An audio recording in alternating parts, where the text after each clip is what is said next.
Hey everyone, I just wanted to point out on the board here major scales.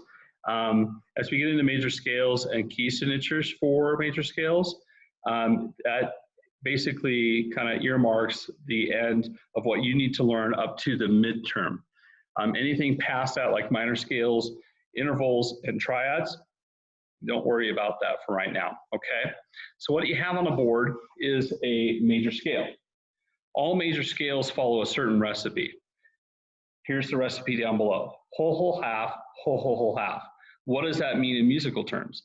Well, a whole step is 2 half steps on the keyboard. And if you turn to page 3, you'll notice a keyboard on there. And I'll send you another keyboard that is a little bit more larger to see, and you can apply the same kind of concepts here, okay? So look for that. So all major scales have a certain recipe. It's called whole, whole, half, whole, whole, half. That's what makes the sound, that's what makes the tonality of a major scale.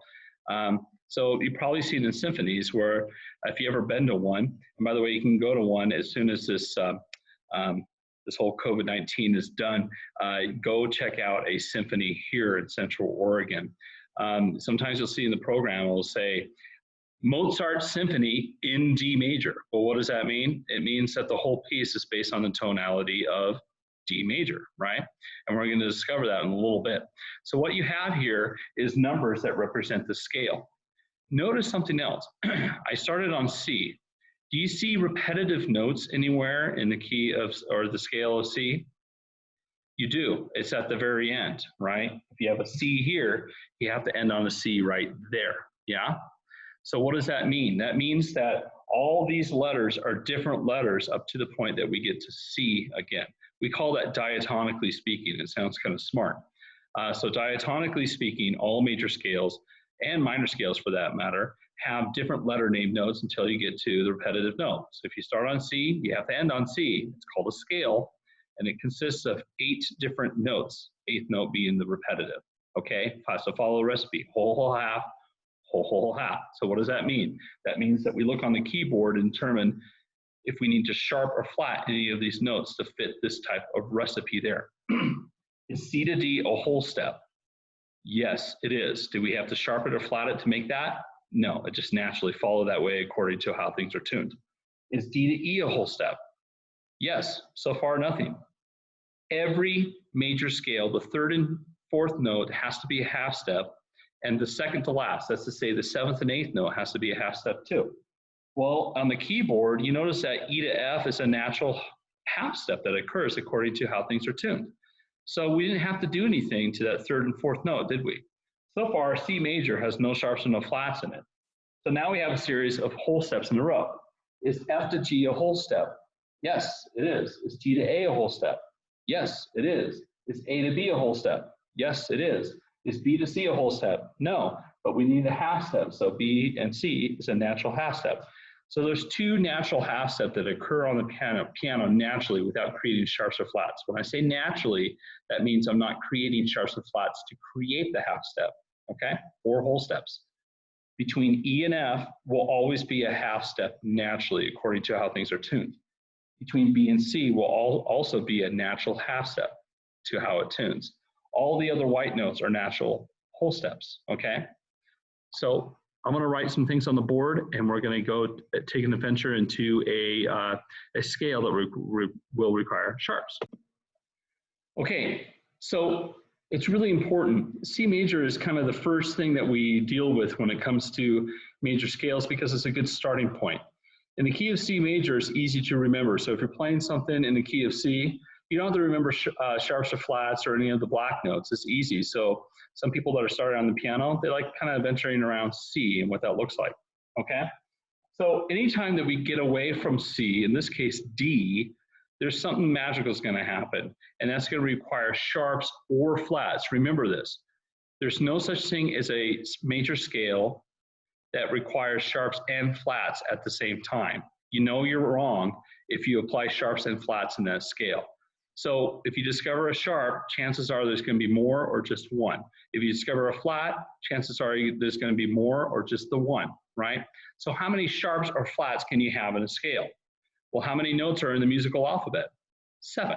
So at the most you can have 7 flats. At the most, you can have 7 sharps. You can never have 8 and so on, okay? So that's a good thing. It's a lot to remember, and so this is the crux of the class, the stuff that I'm explaining now. And it's really important to get a good handle on this before the midterm, which we'll have plenty of time to review. So here we go. Is D to E a whole step? Yes, it is. What's the recipe call for now? Another whole step. Is E to F a whole step naturally? No. If you recall, E to F is a half step naturally. So what must you do to that F to create that whole step? You have to raise it up, right?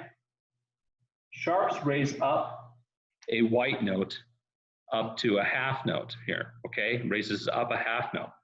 So far we know that D major requires 1 sharp, but we haven't gone through the scale to determine if there's more. But we know that there's at least 1, okay? And we need a half step. Is F sharp to G a half step? Yes, because I raised that F sharp and that created a half step. So we left the G alone. Now we need a series of whole steps, 3 of them. G to A a whole step? Yes. A to B a whole step? Yes. Is B to C a whole step? No, it's a half step. That's another one that has that natural half step that occurs. So what must you do to the C? You have to raise it, right? By raising that C sharp to the D, it creates that half step that's needed to fit the scale. So if I were to play these notes on the piano, applying the F sharp and C sharp, it will sound like a D major scale.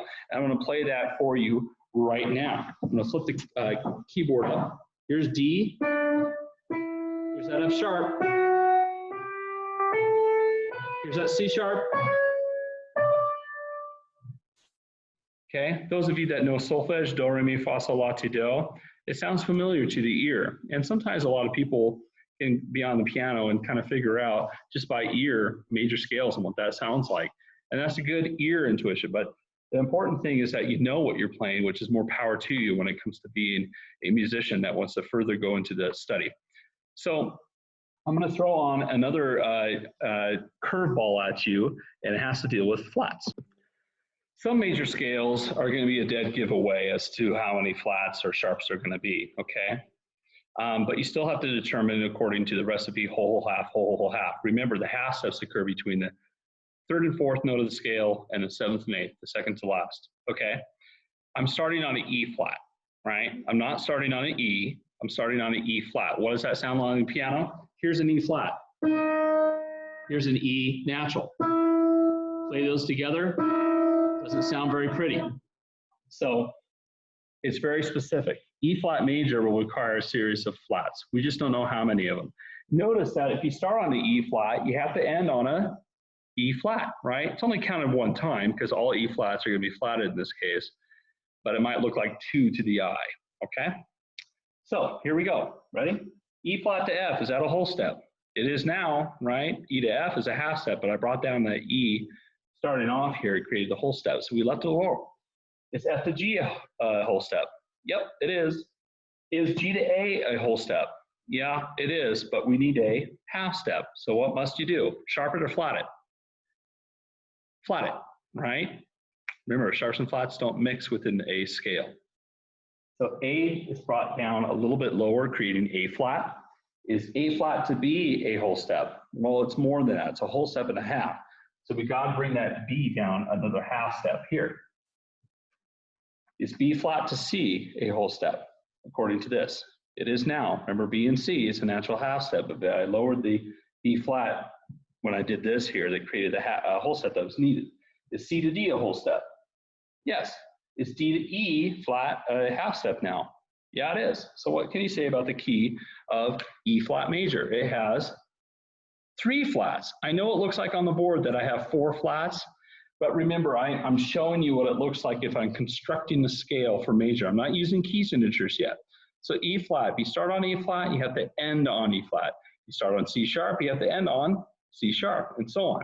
So let me throw a dramatic curveball at you. Let's say that I get away with the flats. Let's just say that we're in the key of E major. It's a world of difference, okay? And here you go. I know that I'm using the letter E as a reference point, but it's E and not E flat. It's a huge difference, and I played the difference in there, okay? So in E major, it's going to be a completely different key signature. I know that E, I'm using the same letter, but it's E natural and not E flat. Is E to F a whole step? It's not. It's a half step. So we have to raise that up. So far, E major has one sharp. Is F sharp to G a whole step here? No, we have to sharpen as well. Is G sharp to A a half step now? Yeah, it's needed in there. So far, E major sounds completely different than E flat major, okay? Now I need a series of whole steps. How many of them? 3. Is A to B a whole step? Yes. Is B to C a whole step? Nope. Is C sharp to D a whole step? It isn't now. If it was just C, it would be, but I have to raise that up. Here, is D sharp to E a half step now? Absolutely. So in the key of E major, okay, I know I'm using the same letter, but the key of E major, there's 4 sharps. It sounds completely different. And if I were to play E flat major and E major together, it would sound awful. So you have to be really specific, especially if you're playing with bands, right? If you're saying, hey guys, let's jam out in the key of E, but you meant E flat, guess what's gonna happen? It's gonna sound bad, and the group's gonna look at you cross-eyed. So anyway, it's really important to understand these kind of concepts. I'm now gonna go into the adventure of key signatures. And this kind of, I guess, makes things come all into order. Okay, major key signatures. Before we start into this, I just wanted to emphasize that this is the crux of the class.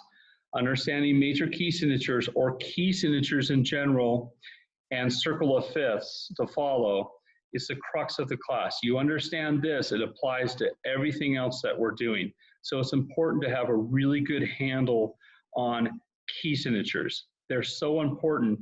It's the lifeline of what we do as music folks, okay? So major key signatures are major key sigs, okay? So in major key signatures, because there's only 7 letters in the musical alphabet, at the most, you can only have 7 sharps. The same thing goes for flats. For key signatures using flats, there's going to be at the most 7, okay? So what you have on the board here is a series of basically blank staffs here. We haven't put a key signature in there, but I'm going to talk to you about how to read key signatures for major, okay? So again, you can only have a series of sharps and you can only have a series of flats. You can never have a mixture of both, okay? I'm going to show you how to read key signatures for major that uses sharps. As I'm writing this down on the board here, you notice that I'm putting sharps on a specific line and space of the notes. You don't know this quite yet, which you will in a little while, but that doesn't matter right now. What matters is that you know how to read the key signatures. It's actually quite simple. For key signatures that uses sharps, you notice that from the treble clef in this case, it spans out to the right. They're never stacked up really close together. It always kind of spans out this way, okay? How many sharps do we have here? 4, okay? This might sound familiar to you. E major had 4 sharps. This is actually the key signature for E major, but how do you read that?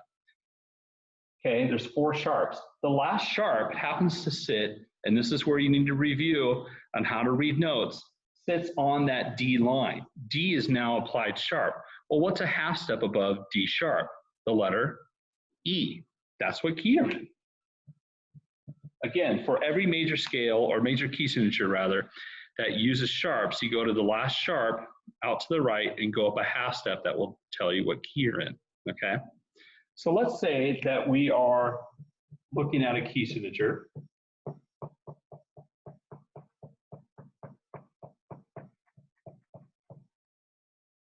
That has 7 sharps to it, okay? Remember, at the most, you can have 7 sharps. That's it. You can never have 8 sharps for key signatures. Can you have 6? Yes, because it's less than 7, and so on, okay? So this has 7 sharps. The last sharp that sits on this line happens to be on the B line. Now remember, it's B sharp, and I know it looks like to the eye as C, but B is written as a sharp. So we have to think outside the box for a minute. Half step above B sharp is what next letter? It's got to be C something, but what is it? C what? B sharp to C sharp. Why is it called C sharp major and not C? And we discovered that C major has no sharps, no flats. The key of C sharp major has everything sharped. So if you look on the keyboard, and if I were to shift my hands up from C major and shift everything up a half step, it would require all 7 sharps to play C sharp major. So you tell me, what key is better to play in? C major or easier to play in? C major or C sharp major? C sharp major? No. C major. Way easier than C sharp major. Does it happen? Are pieces written in C sharp major? Absolutely, you have to. Why? It's because it's part of music, all right? So C sharp major, the key signature for that looks like that, okay? So key signatures that uses sharps, let's review. You go up a half step above the last sharp to the right as it spans out. Half step above whatever that sharp is on, a line or space, and you tell what key you're in, okay? The first example was a D sharp, we went up a half step, that's E major. C sharp major, there's a B sharp, we went up a half step above that, is C sharp major. Why do we know that? Well, actually back here, C sharp was already applied sharped. That's a good way to do it, okay? So some key signatures are gonna have sharp names associated with it, like this one here. And some key signatures are gonna have sharps to it, but don't have a sharp name associated with it. So just because I'm in the key of E, I'm not gonna say, hey, let's play the key of E sharp major. Because what you're saying is that you're implying that E is sharp, and it's not, it's just F, C, G, and D, yeah? So let's look at flats, the other side here. I just wrote it in the bass clef just for purposes of just kind of using both clefs here, okay? There's a series of flats as well. You don't know this, that's not important right now, okay?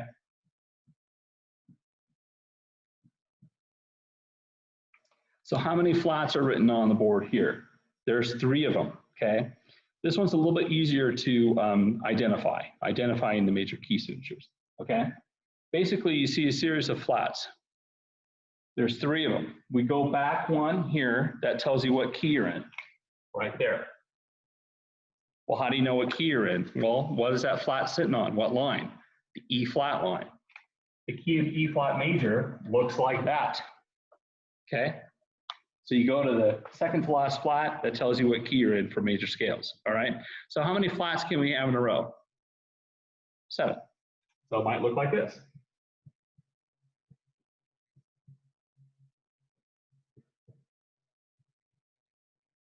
You don't know the particular order of that, which I'll get into in the next video, but for now, we know that there's 7 flats. It's the same rule, you have to apply the same rule, okay? What's the second to last flat? Happens to sit on the C line. C flat major. So C major can be applied in 3 different kind of key signatures. C major has no sharps and no flats. C sharp major has 7 sharps. And then C flat major has 7 flats.